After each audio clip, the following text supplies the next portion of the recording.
कौन से गांव से आप हैं? मेला कौन सा विकास खंड है?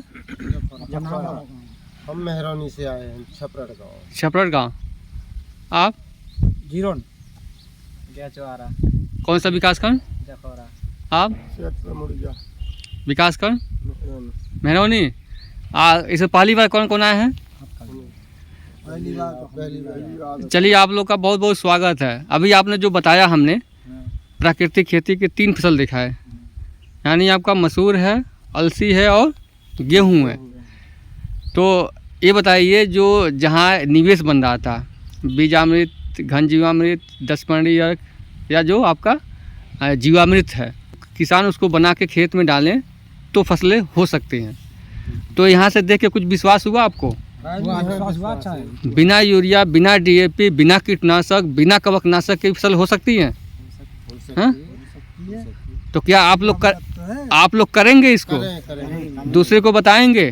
दवाई बनाए हम जाके अभी कर रहे प्रयोग। दूसरे जो किसान हैं आपके गांव के, कब उनको भी यहाँ भेजिएगा, क्योंकि जब तक कृषक भाई देखते नहीं है, विश्वास नहीं करते हैं। और यही समय है और सही समय है। यहाँ पे फसलें लगी हुई हैं और वो दिख रही हैं कि किसान अगर उनके पास गाय है, देसी गाय है, उसको पाल के उसके ही मूत्र, उसके ही गोबर से और अगल बगल की ऐसी पेड़ पौधों की पत्तियाँ जिनसे दवाएं बनती हैं, तो चाहे बीजामृत हो, चाहे जीवामृत हो, चाहे घन जीवामृत हो या निमास हो, जो नीम की पत्तियों से दवा बनता है कीड़े मारने की, या 10 पंडियक जो अभी देखे आप, तो ये सब बना सकते हैं और इसका प्रयोग कर सकते हैं समय समय पे।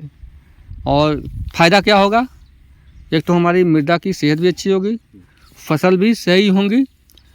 थोड़ा सा अगर फसलें जो होंगी उसमें रसायन प्रयोग नहीं करते हैं, क्योंकि प्राकृतिक रूप में होता है, तो फिर क्या होता है, वो उससे जो अनाज मिलेगा वो स्वास्थ्यप्रद होगा। और चाहे हम खाएं उसको, हम स्वस्थ रहेंगे, हम या बच्चे या घर के परिवार के लोग। दूसरे लोग को अगर आप बेचेंगे तो उनका भी एक तरह से सेहत स्वस्थ रहेगा। अगर दूसरे लोग को पता चल जाए कि ये बिना रसायन का है, तो हो सके उसका मार्केट मूल्य भी अच्छा मिलेगा, ठीक ना? बिल्कुल मिलेगा, अच्छा मिलेगा। और साथ में क्या होगा कि अगर हम मार्केट से क्रय नहीं करेंगे तो वो पैसे आपके बचेंगे। अगर मान लीजिए साल में 1 एकड़ में अगर 10-15 हज़ार रुपये बच जाते हैं आपके, तो फ़ायदा किसका होगा? तो वो पैसा हम कहीं ना कहीं हम दूसरे चीज़ों में लगा सकते हैं, है कि नहीं? बिल्कुल लगेगा। क्यों? चाहे बच्चों की पढ़ाई हो, क्यों, या घर की अन्य जो आवश्यकता की चीज़ है। और साथ में क्या होता है कि अगर ये स्वास्थ्यप्रद होगा, रसायन मुक्त होगा, तो जो खाएंगे ना वो शरीर के लिए वो लाभदायक होगा और हम बीमारियों से भी मुक्त रहेंगे। तो उससे फिर क्या फ़ायदा क्या होगा कि जो पैसा बीमार होकर हम दवा खरीदते हैं वो भी बचेगा, ठीक है? उसके बाद क्या होगा? साथ में अभी जो उत्पादन मिल रहा है, ये मृदा की सेहत को सुधारेगा, तो आने वाले समय में भी वो हमारी वो उत्पादन देने की क्षमता बनी रहेगी। नहीं तो ज़्यादातर लोग जो किसान बंधु यूरिया का प्रयोग करते हैं ना कहीं वो आने वाले समय में नुकसान करेगा, ठीक ना? मृदा में तो क्या है, मृदा में बहुत कुछ होता है, लेकिन जब आवश्यकता से अधिक डालेंगे और केवल वही डालना है, यूरिया डीएपी डालना है, तो कितना 30 से 35% पौधों को मिलता है, बाकी कहाँ होता है? मृदा में वो फिक्स हो जाता है। तो उसी में जो लाभदायक जीव जंतु हैं या जो केचुआ होते हैं, तो उनका भी अस्तित्व तो खतरे में पड़ गया है। वही तो कन्वर्ट करते हैं, मिट्टी को मिलाते हैं, जो अनुपलब्ध फार्म उपलब्ध फार्म में कन्वर्ट करते हैं। तो इसका भी हमें ध्यान रखना है, ठीक ना? तो आप लोग यहाँ पे आए, आप लोग का बहुत बहुत धन्यवाद, जो पहली बार आए यहाँ पे, ठीक ना? अच्छा लगा। और हमेशा आइएगा, ठीक है? आपका कृषि विज्ञान केंद्र है, हम लोग हमेशा यहाँ पे मिलेंगे, ठीक है?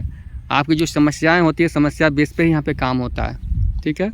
तो ये दूसरे कृषक बंधु को आप ज़रूर बताइएगा, ठीक है? आप आए हैं तो तीनों देखिएगा, यानी प्राकृतिक खेती वाला भी और जैविक खेती वाला भी और जो रासायनिक खेती वाला है, ठीक ना? तो हमें अपना ध्यान रखना है, मृदा का ध्यान रखना है, अपने सेहत का ध्यान रखना है, और अपने जिस गांव से बिलोंग करते हैं, जिस नया पंचायत से बिलोंग करते हैं, जिस ब्लॉक से बिलोंग करते हैं, जिस ज़िला से बिलोंग करते हैं, सभी की इकोनॉमी स्टेटस हाई होना चाहिए। क्यों? स्वस्थ शरीर में स्वस्थ बुद्धि होगा तो हम देश के लिए सोचेंगे, फैमिली के लिए सोचेंगे। वो देख के कैसा लगा यहाँ पे? अच्छा लगा। अच्छा लगा। तो चलिए, आप लोग को साल का आखिरी दिन है और कल से नया साल शुरू होगा। तो आखिरी दिन पे 2025 के और जो नया साल 26 का शुरुआत होगा, आप लोग को हार्दिक बधाई एवं शुभकामनाएं कृषि विज्ञान केंद्र की तरफ से। और नए साल में ज़रूर कमिटमेंट करिएगा कि कम से कम आप अपने गांव में स्वयं 1 एकड़ में ज़रूर करेंगे प्राकृतिक खेती।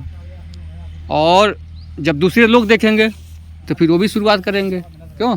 शुरुआत तो किसी न किसी को करना ही है। और जो सरकार की भी इच्छाएँ हैं कि लागत कम हो, उत्पादन गुणवत्ता युक्त मिले और दूसरा पैसे की बचत हो। क्यों?